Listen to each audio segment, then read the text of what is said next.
Chapter 3. A Caucus-Race and a Long Tail. They were indeed a queer-looking party that assembled on the bank, the birds with draggled feathers, the animals with their fur clinging close to them, and all dripping wet, cross, and uncomfortable.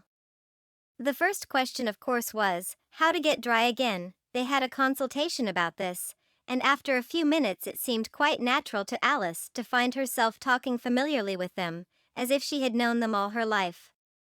Indeed, she had quite a long argument with the lorry, who at last turned sulky, and would only say, "I am older than you, and must know better," and this Alice would not allow without knowing how old it was, and, as the lorry positively refused to tell its age, there was no more to be said.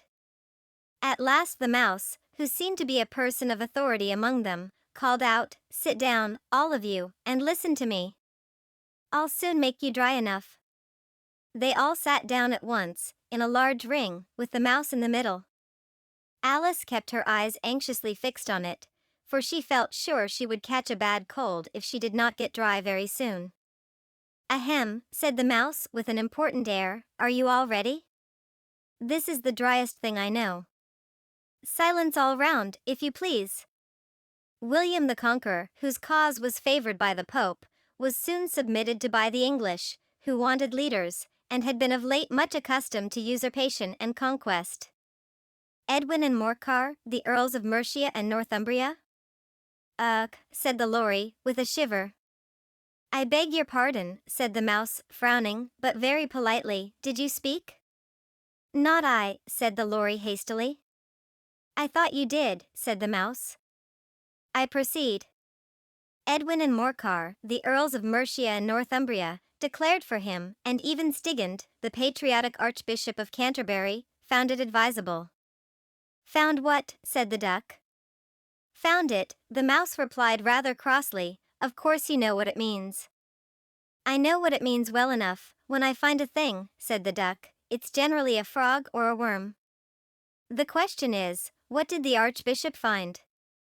The mouse did not notice this question, but hurriedly went on, "Found it advisable to go with Edgar Atheling to meet William and offer him the crown. William's conduct at first was moderate. But the insolence of his Normans, how are you getting on now, my dear?" it continued, turning to Alice as it spoke. "As wet as ever," said Alice in a melancholy tone, "it doesn't seem to dry me at all." "In that case," said the Dodo solemnly, rising to its feet, "I move that the meeting adjourn, for the immediate adoption of more energetic remedies." "Speak English," said the eaglet. "I don't know the meaning of half those long words, and, what's more, I don't believe you do either." And the eaglet bent down its head to hide a smile. Some of the other birds tittered audibly. "What I was going to say," said the Dodo in an offended tone, "was, that the best thing to get us dry would be a caucus-race." "What is a caucus-race?" said Alice, not that she wanted much to know, but the Dodo had paused as if it thought that somebody ought to speak, and no one else seemed inclined to say anything. "Why," said the Dodo, "the best way to explain it is to do it. First it marked out a racecourse, in a sort of circle, and then all the party were placed along the course, here and there. There was no 1, 2, 3, and away, but they began running when they liked, and left off when they liked, so that it was not easy to know when the race was over. However, when they had been running half an hour or so, and were quite dry again, the Dodo suddenly called out, 'The race is over,' and they all crowded round it, panting, and asking, 'But who has won?' This question the Dodo could not answer without a great deal of thought, and it sat for a long time with one finger pressed upon its forehead, while the rest waited in silence. At last the Dodo said, 'Everybody has one, and all must have prizes.' 'But who is to give the prizes?' quite a chorus of voices asked. "Why, she, of course," said the Dodo, pointing to Alice with one finger, and the whole party at once crowded round her, calling out in a confused way, "Prizes! Prizes!" Alice had no idea what to do, and in despair she put her hand in her pocket, and pulled out a box of comfits, and handed them round as prizes. There was exactly 1 apiece all round. "But she must have a prize herself, you know," said the mouse. "Of course," the Dodo replied very gravely. What else have you got in your pocket? He went on, turning to Alice. Only a thimble, said Alice sadly. Hand it over here, said the Dodo. Then they all crowded round her once more, while the Dodo solemnly presented the thimble, saying, "We beg your acceptance of this elegant thimble," and, when it had finished this short speech, they all cheered. Alice thought the whole thing very absurd, but they all looked so grave that she did not dare to laugh, and, as she could not think of anything to say, she simply bowed, and took the thimble, looking as solemn as she could.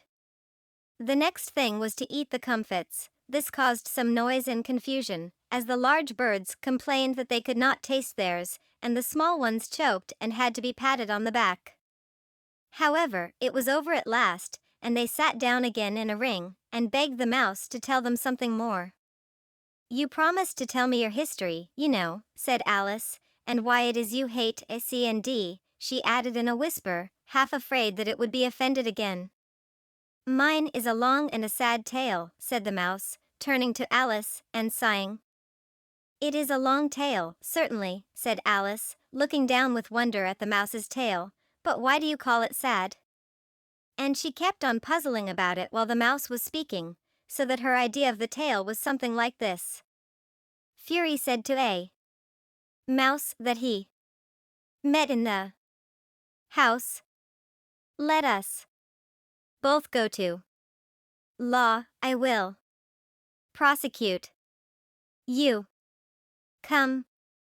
I'll take no denial. We must have a trial, for really this morning I've nothing to do," said the mouse to the cur. "Such a trial, dear sir, with no jury or judge, would be wasting our breath.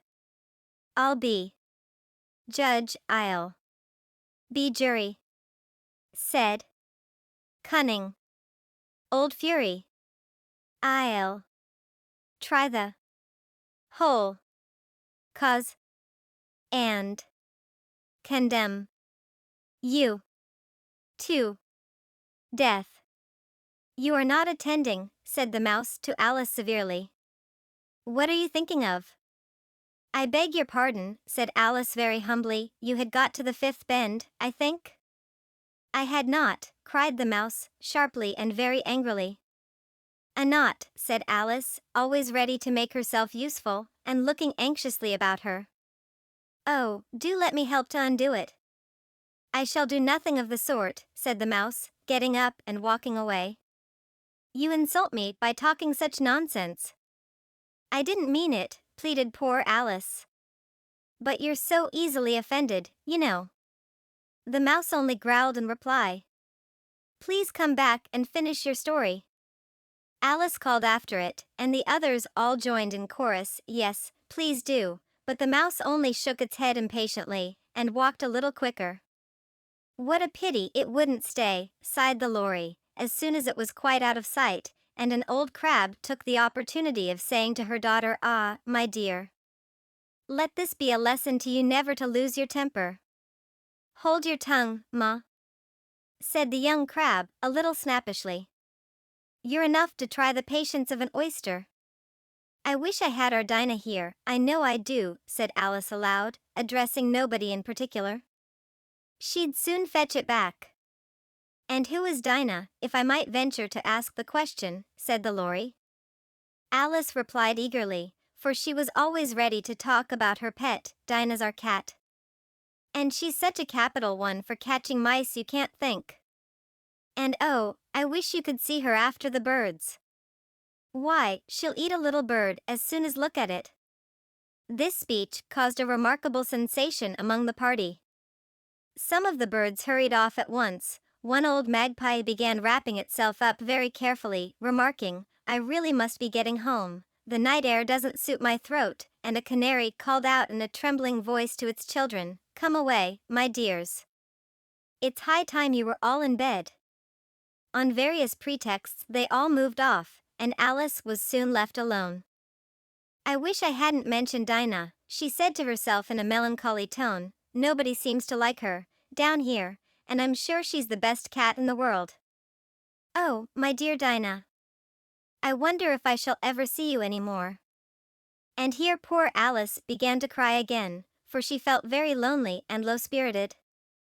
In a little while, however, she again heard a little pattering of footsteps in the distance, and she looked up eagerly, half hoping that the mouse had changed his mind, and was coming back to finish his story. Dear parents and children, this chapter's broadcast has concluded. In order to create a widely understandable fairy tale, our team has optimized the original text as much as possible to ensure that young listeners can comprehend the story. If you are interested in the upcoming episodes, please subscribe immediately and click the small bell icon to receive all notifications, allowing you to stay informed about our latest updates. Finally, we wish you and your children a happy life, and we look forward to the next episode.